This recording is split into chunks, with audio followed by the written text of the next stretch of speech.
On November 14, 2012, thousands of people took to the streets of Portugal as part of a European-wide general strike. Until recently, Portugal had been held up as the ideal example of the effectiveness of austerity policies. But now, its economy is heading in the same direction as Greece and Spain.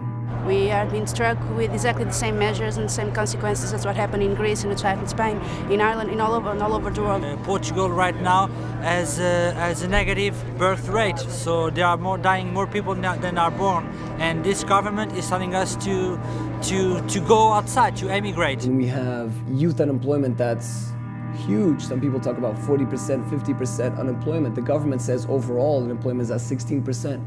And the actual attitude of the people who protest is definitely changing. You can see that. Many people in Portugal are breaking their silence and taking to the streets. The main thing about the latest demonstrations probably is that they were slightly bigger than we were used to, which means that people are waking up finally and realizing that if they don't do anything, things will just get worse every time. The turning point came this past September when protesters successfully halted a plan to significantly raise worker contributions to Social Security. And ever since September, when there was another huge demonstration following these measures of austerity that were highly unpopular, ever since then it's become a kind of this tradition, a must-do, that the barriers in front of the parliament or in front of the institutions will have to go down, that something is burned there, that throwing things at riot police is kind of normal. So more and more people come to these demonstrations waiting for something different to happen, waiting for defiance to happen. The CGTP, feeling the pressure from the population, called for a pan-European general strike on November 14th. Mobilizations were called for in Spain, Greece, Italy, Belgium, and several other European countries. Obviously, the general strike has the power to show that we will not keep filling their pockets. Well, the fact that the general strike was called first here in Portugal on the 14th of November by the trade unions, and then other trade unions joined, was important in European level. If we can go more and more towards this kind of international mobilization and dimension, maybe this soft nationalism that kind of comes up in most of the demonstrations against austerity will lose some of its ground, and we'll be able to create this idea, this strong idea that we're in this international situation, international problems, and that we need to organize our struggles in an international way. In Lisbon, the build-up to the strike coincided with a visit from German Chancellor Angela Merkel on November 12th. A small but spirited demonstration marched to Berlin, where she was meeting with Prime Minister Pedro Passo Coelho. Merkel is here in Lisbon, and there was a march coming from Carvalho, and basically we arrived here. There was fences all over the place, and people just started shouting, and basically they took down the fences.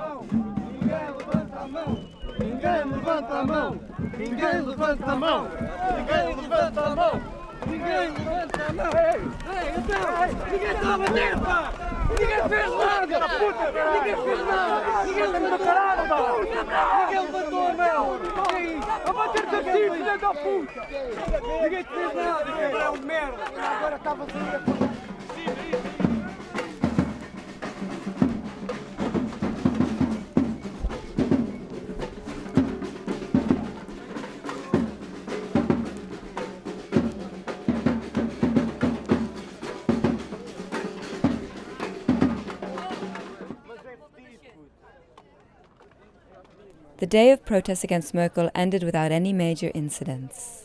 On November 14th, the day of the strike, the metro system in Lisbon was shut down and most public transportation was halted. Unions, activists, and students organized roving pickets to encourage non-unionized workers to join the strike. Right now, at the moment, I'm with this picket where we are going to appeal to the local shops to join this general strike.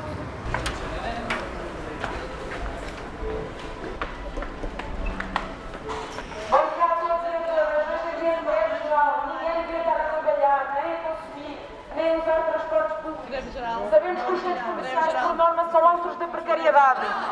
Greve geral! Greve geral! The picket started in the morning, and it was, I think, because I've been in other general strikes, and I think it's being the biggest general strike that we have so far. Workers are doing a general strike, and we students think it's our duty also to make use of it. We think students are given 3 chances by the government right now. It's precarity, unemployment, and immigration. So we are not being able to study, and we are thinking that we won't be able to work when we finish our courses. At the Lisbon shipyards, there was a 96% work stoppage, while 90% of the workers at the Bosch factory went on strike, and the EDP hydroelectric plant at Sines was shut down entirely.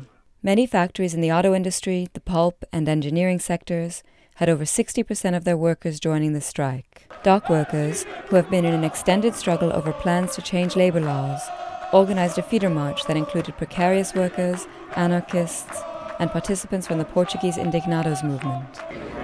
Dockers over here in Portugal are fighting in the last 3 months, try to revoke a law who is to be imposed without discussion with the unions. The fact that the dock workers are coming more and more to the streets because they're in an ongoing conflict against the big capitalist interests that run the ports here in Portugal, and because they're in this crucial sector of activity, which is the transportation, the possibility to export things, their struggle is having a lot of impact, both in the economy and in the streets. And so they're kind of this exemplary struggle. I mean, it's a struggle against precarity, it's a struggle against the big business that run the Portuguese economy, and it's a struggle against this government's austerity measures. The feeder marchers joined the CGTP contingent to march together towards Parliament, where they held a large rally.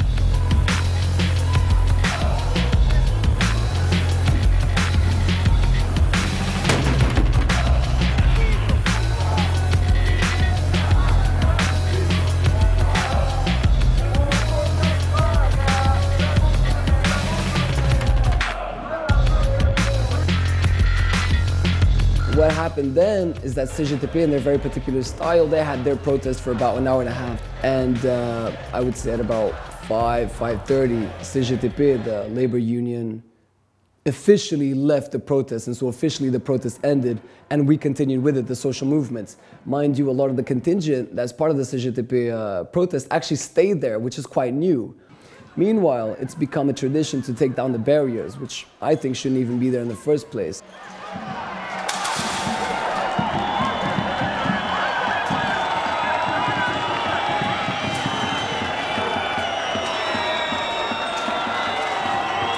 Some of the crowd attempted to push through police lines and were met with police batons.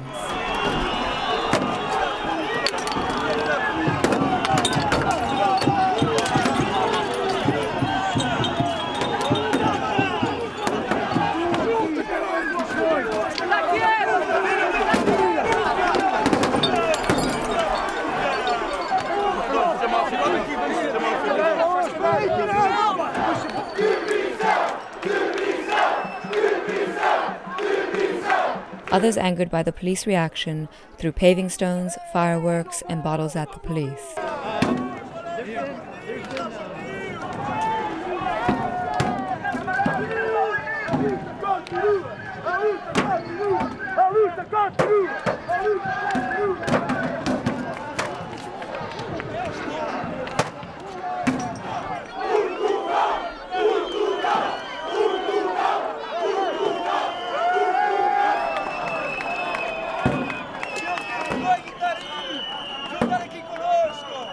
Before, where perhaps a small group would start violence, many people would leave, especially people with children, many older people would leave. Now you don't see that anymore.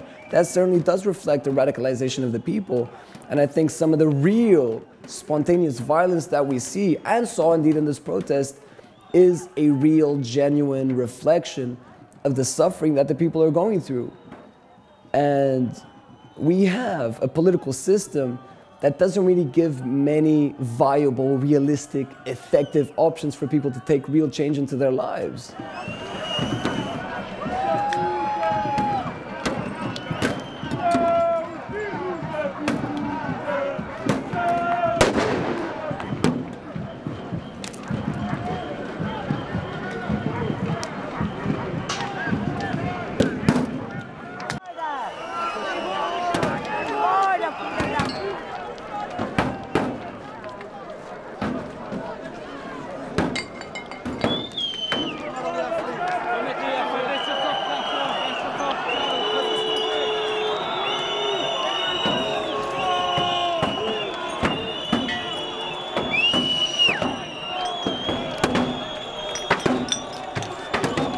After an hour of clashes, the police advanced on the crowd.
The November 14th general strike marked a dramatic departure from the image of the Portuguese as the passive recipients of austerity.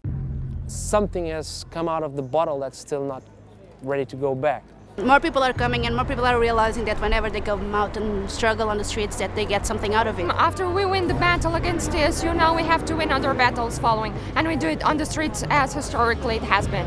And I would actually call on the Portuguese government to not underestimate us, because we might seem like we're passive, we might seem like we accept everything and anything, but I think there's a limit to everything, and from what I see, I think we're reaching that limit right now.